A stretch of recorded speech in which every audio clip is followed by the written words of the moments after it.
নিৰ্বাচনৰ প্ৰতি লক্ষ্য ৰাখি কেন্দ্ৰীয় সমিতিয়ে যি 10টা সমষ্টি ৰক্ষাচলৰ নীতিৰে নিৰ্বাচন খেলিবলৈ বিচাৰিছে। আমি গুৰেশ্বৰ সমষ্টিৰ আমাৰ 3টা বিটেডি সমষ্টি পৰে। আমি এই 3টা সমষ্টিৰ ভিতৰত 27 নং নাগৰিকীয় সমষ্টিত আমি নিৰ্বাচন খেলিবলৈ ইতিমধ্যে প্ৰস্তুত হৈছো আৰু আমি চেষ্টা কৰিছো যাতে শুক্লেশ্বৰ আৰু গুৰেশ্বৰ যাতে আমি নিৰ্বাচন খেলিব পাৰো।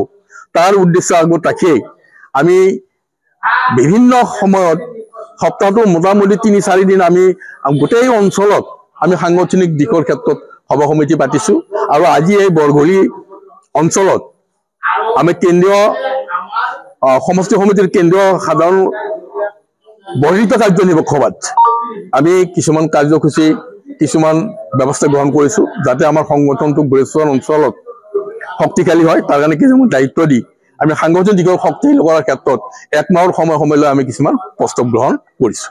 এই সমষ্টিটো ইতিবালৰ দখলত আছে বৰ্তমান গুৰেশ্বৰ পৰিষদৰ সমষ্টি আপোনাৰ কিমান উন্নয়ন হ'ব বুলি কয় আপোনালোকে? এতিয়া উন্নয়ন কিমান আছে এইটো ৰাইজে জানিব, মই আজি নকওঁ, ৰাইজে তাৰ বিশ্লেষণ কৰিব। বিটিআৰ নিৰ্বাচনৰ প্ৰতি লক্ষ্য ৰাখি বৰভূমিত যাতে আমি অসম গণ পৰিষদৰ সাংগঠনিক ভেটি শক্তিশালী কৰিব পাৰোঁ। 1985 চনৰ পূৰ্বৰ ভেটি আমি যাতে ঘূৰাই আনিব পাৰোঁ, তাৰ কাৰণে আমি আজি গুৰেশ্বৰ বিধানসভা সমষ্টিৰ কাৰ্যনিৰ্বাহক সভাত অংশগ্ৰহণ কৰিলোঁ। আমাৰ তামোলপুৰ সমষ্টিৰ সন্মানীয় সভাপতি, গুৰেশ্বৰ সমষ্টিৰ সভাপতি সম্পাদক প্ৰমুখ্যে কেন্দ্ৰীয় প্ৰতিনিধি ইয়াত উপস্থিত আছে। নিশ্চিতভাৱে বিটিআৰত আমি 2টা লক্ষ্য হিচাপে আমি আগবাঢ়িছোঁ। প্ৰথম কথাটো হ'ল যে বড়োসকলে আত্মনিয়ন্ত্ৰণৰ অধিকাৰ সাব্যস্ত কৰাৰ কাৰণে দীৰ্ঘদিন ধৰি যি আন্দোলন কৰিছিল আৰু আন্দোলনৰ ফলশ্ৰুতিত আজি শান্তি চুক্তি হৈছে, উন্নয়নৰ চুক্তি হৈছে, তাত আমি 100% সমৰ্থন কৰিছিলোঁ আৰু কৰি আছোঁ। এতিয়াও আমি বিটিআৰৰ যাতে পৰিষদত অধিক ক্ষমতা আমি কেন্দ্ৰ বা ৰাজ্যৰ পৰা আজৰি আনিব পাৰোঁ, তাৰ পক্ষত আমি আছোঁ। একেদৰে বিটিআৰ সমষ্টিত আমি 10টাকৈ পৰিষদীয় সমষ্টিত নিৰ্বাচনত অংশগ্ৰহণৰ কথা আমি চিন্তা চৰ্চা কৰিছোঁ। শেহতীয়াভাৱে আমাৰ অসম গণ পৰিষদৰ নেতৃত্বই চিন্তা কৰিছে, যিহেতু আমি আঞ্চলিক দল, বিটিআৰত থকা সকলো আঞ্চলিক দল যদি একত্ৰিত হয়, আমাৰো যিটো আঞ্চলিকতাবাদ ভাৱধাৰা সেইটো নিশ্চিতভাৱে অক্ষুণ্ণ থাকিব আৰু একেদৰে সমভাৱাপন্ন দলসমূহ যদি একত্ৰিত হয়, প্ৰয়োজন সাপেক্ষে যদি UPPLে বিচাৰে, UPPLৰ সন্মানীয় সভাপতি বা BTC প্ৰধানে যদি বিচাৰে, বিটিআৰ প্ৰধানে যদি বিচাৰে, আমি দায়িত্ব ল'বলৈ সাজু আছোঁ। একেদৰে যদি BPFৰ প্ৰধান হাগ্ৰামা মহিলাৰী বিচাৰে, আমি দায়িত্ব ল'বলৈ সাজি আছোঁ। কিন্তু আমি বিচাৰিছোঁ যে আঞ্চলিকতাবাদ শক্তিশালী হওক, বিটিআৰ অঞ্চলত বড়োসকলৰ লগতে সকলো জনগোষ্ঠী সুৰক্ষিত হওক, অধিক সক্ৰিয়তাৰে উন্নয়নৰ ক্ষেত্ৰত যাতে আমি একেলগে কাম কৰিব পাৰোঁ, সেইটো আমি অসম গণ পৰিষদে বিচাৰিছোঁ। আপোনালোকে জানে যে যেতিয়াই আমি ক্ষমতাত আছিলোঁ, এই বিটিআৰ ভূমিত বা এই বড়োভূমিত আমি উন্নয়নৰ মাপকাঠি, উন্নয়নৰ শক্তি আমি আগত লৈ জনগণৰ সেৱা কৰিছিলোঁ আৰু এতিয়াও সেই চিন্তা আমি অব্যাহত ৰাখিছোঁ। কিন্তু মই আপোনালোকৰ মাধ্যমেদি এই 5খন জিলাৰ বড়োভূমিৰ সকলো জনগোষ্ঠীলৈ মই হাতযোৰ কৰিছোঁ, আহ্বান জনাইছোঁ।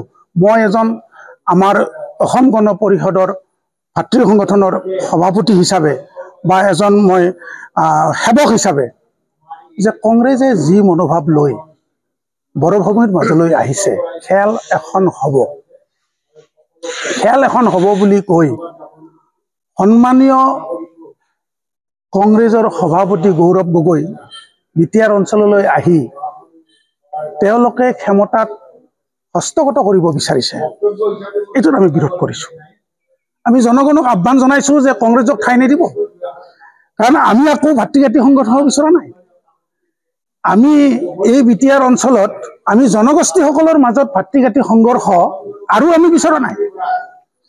আমি বিচাৰিছো শান্তি, আমি বিচাৰিছো উন্নয়ন, আমি বিচাৰিছো সমন্বয়।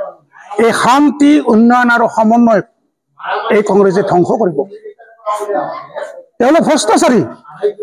তেওঁলোকৰ শাসনত তেওঁলোকে যি সময়ত 2001 চনৰ পৰা শেহতীয়াভাৱে 15 বছৰ শাসন কৰিছিল, সেই শাসনত ভাতৃঘাতী সংঘৰ্ষৰ নজৰ অসমৰ ৰাইজে জানে, এতিয়াও পাহৰা নাই। আজি বিটিআৰ অঞ্চলত যি ভাতৃঘাতী সংঘৰ্ষ তেওঁলোকৰ নেতৃত্বত যি কলা ডাৱৰ ছানি ধৰিছিল, আজি আমাৰ বিটিআৰ অঞ্চলে পাহৰি যোৱা নাই। যি প্ৰয়াত হিতেশ্বৰ শইকীয়াই প্ৰথম চুক্তি BSc চুক্তি 1992 চনত কৰি সেই চুক্তিৰ ৰূপায়ণৰ কাৰণে কোনো ধৰণৰ ব্যৱস্থা গ্ৰহণ নকৰিলে, বৰঞ্চ আমাৰ তেতিয়াৰ মুখ্যমন্ত্ৰী প্ৰফুল্ল কুমাৰ মহন্তই বড়োসকলক নিৰাপত্তা দিয়াৰ কাৰণে শান্তি চুক্তিত এখোজ আগবাঢ়ি যোৱাৰ কাৰণে যি ভূমিকা গ্ৰহণ কৰিছে সেইটো আদৰণীয়। বিটিআৰত যিহেতু বিজেপি ইতিমধ্যে এলাইজ নকৰো বুলি কৈছে, AGP কিবা আলোচনা কৰিছে নেকি ইউপিপি দলৰ লগত বা এলাইজৰ ক্ষেত্ৰত? নাই, আমি বিজেপিৰ লগত কোনো ধৰণৰ আলোচনা কৰা নাই আৰু আমি কৰিবলৈ ইচ্ছা কৰা নাই। আমি আঞ্চলিক মই ক'লো শুনক যে আমি আঞ্চলিক দল, আমাৰ আঞ্চলিকতাবাদ ভাৱধাৰা আমি অক্ষুণ্ণ ৰাখিব বিচাৰিছো। আঞ্চলিকতাবাদত ক্ষতি নোহোৱাকৈ যাতে আমি অসমৰ লগতে বিটিআৰ ভূমিক আমাৰ সকলো ৰাইজক যাতে আমি সুৰক্ষিত কৰিব পাৰোঁ, আমি আশা ৰাখিছো যে UPPLৰ নেতৃবৃন্দই নিশ্চিতভাৱে আমাৰ আহ্বানত সঁহাৰি জনাব আৰু ইতিমধ্যে আমি ইংগিত পাইছো। একেদৰে BPFৰ প্ৰধান হাগ্ৰামা মহিলাৰীও আমি আহ্বান জনাইছো যে তেওঁলোকেও যাতে আমাৰ আহ্বানক সঁহাৰি দিয়ে। फरायसाफोरनि थाखाय मोनसे फोसावथाय। सोलोंथाइ बोसोर 2025-2026 नि थाखाय फरायसाफोरनि गोदानै मुं थिसननाय लानानै फैदों doctor Shobha Brahma music and fine arts कलेजआ। क'क्राझार सहरनि साखाथि हाब्रुबारियाव थानाय doctor Shobha Brahma music and fine arts कलेजआव दासान्दि बेचेलर अफ फाइन आर्ट्स आरो बेचेलर अफ मिउजिक आयदानि मुं थिसननाया सोलिगासिनो। बेचेलर अफ फाइन आर्ट्स आयदायाव दङ पेइन्टिं, ग्राफिक्स, एप्लाइड आर्ट आरो स्काल्पचार। फारसेथिं बेचेलर अफ मिउजिक आयदायाव Hindustani music, Bhokaal, Kathak dance, tabla, violin, बड' फक सं, बड' फक डान्स, सेरजा, सिफुं आरो खामखौ सोलोंनो हागोन। बिटिआरनि गंसेल' मिउजिक एन्ड फाइन आर्ट्स कलेजआव गोसो गोनां फरायसाफोरा मुं थिसनोब्ला अनलाइननि गेजेरजों थिसननो हागोन।